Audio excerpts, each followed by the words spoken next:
Пътяга, ела да спасиш болницата. Ние не каним в екипа. Спокойно.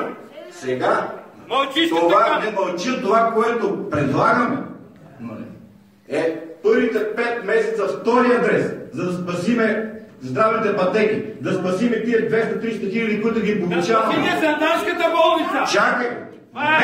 Прочетете четвърта точка какво пише.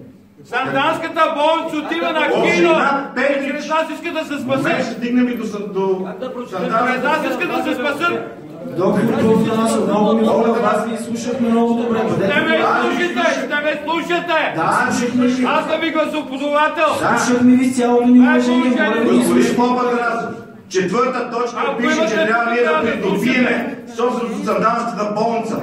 Ние да придобиеме. Ако ви е гласува, Да, момент, Кристина, аз това казвам. Днес ще гласуваме Сандански, гласуват лекарите. И една реформа без вас некъде ние не може да направим.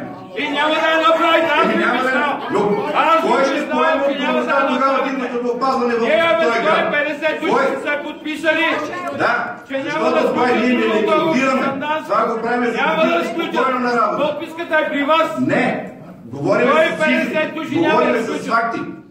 И тук е господин Френков, мой колега, който виждаше светлина в тунела и каже, че погасяваме задължения. Отправих му предложение миналата седмица. 2,5 милиона задължения. Ние ги поемаме цяло.